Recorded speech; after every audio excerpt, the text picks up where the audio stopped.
আসসালামু আলাইকুম গাইস, সকলে কেমন আছেন? আশা করি সকলে ভালো আছেন। আজকে আমার এই মুরগিটা ডিম থেকে বাচ্চা বের হলো। আজকে 21 দিন পর এই বাচ্চাগুলো বের হলো। এখানে বেশিরভাগ বাচ্চাগুলোই গলা ছিলা বের হয়েছে, আর 4-5টা ডিম এখনো ফাটে নাই। বাচ্চা বের হবে কিনা সন্দেহ, তারপরও এগুলো রেখে দেওয়া উচিত। অন্তপক্ষ যেদিন বাচ্চা বের হবে সেই দিন যদি রাতের বেলা বের হয়, সারা রাত ডিমগুলো সরাবেন না এবং পরের দিনও ডিমগুলো সরাবেন না। অন্তপক্ষ 24 ঘন্টা আপনারা এই ডিমগুলো রেখে দিবেন, মুরগির নিচে রেখে দিবেন। যদি বাচ্চা এগুলো থেকে বের হয় 24 ঘন্টার ভিতরে বের হবে, আর যদি না হয় তাহলে এই ডিমগুলো আপনারা ভালোভাবে চেক দিয়ে দেখবেন এগুলোর ভেতরে বাচ্চা আছে কি না। আর সবসময় চেষ্টা করবেন যেদিন আপনারা মুরগি কুচে বসাবেন সেদিন একসঙ্গে সবগুলো ডিম দিবেন।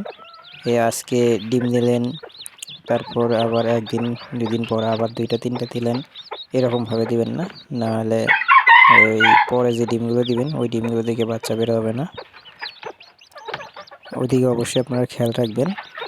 আর আপনাদের কাছে একটা রিকোয়েস্ট করব, আমার এই চ্যানেলে অনেকেই নতুন আছেন, তারা অবশ্যই চ্যানেলটিকে সাবস্ক্রাইব করে বেল আইকনটি অন করে দিবেন। আমার এই চ্যানেলে অনেক রকমের পশু পাখির ভিডিও এবং এই মুরগির পালন সম্পর্কে ভিডিও আপলোড করা আছে, আপনারা চাইলে দেখে আসবেন।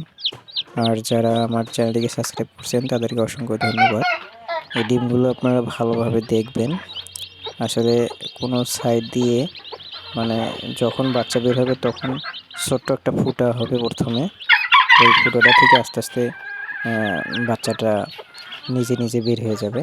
আর যদি দেখেন যে না, এরকম একদম সলিড আছে, তো এগুলো থেকে বাচ্চা না হওয়ার সম্ভাবনা বেশি।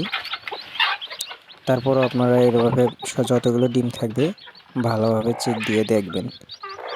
যদি দেখা যায় যে একবারে সলিড, তো এগুলো লাইট মেরে চেক দিয়ে দেখবেন। এই ডিমগুলোর নিচে লাইট মেরে উপর দিয়ে দেখবেন ওর ভেতরে বাচ্চা দেখা যায় কি না। ওভাবে আপনারা এই ডিমগুলো দেখে আপনারা সরাতে পারেন। গাইস, আসসালামু আলাইকুম।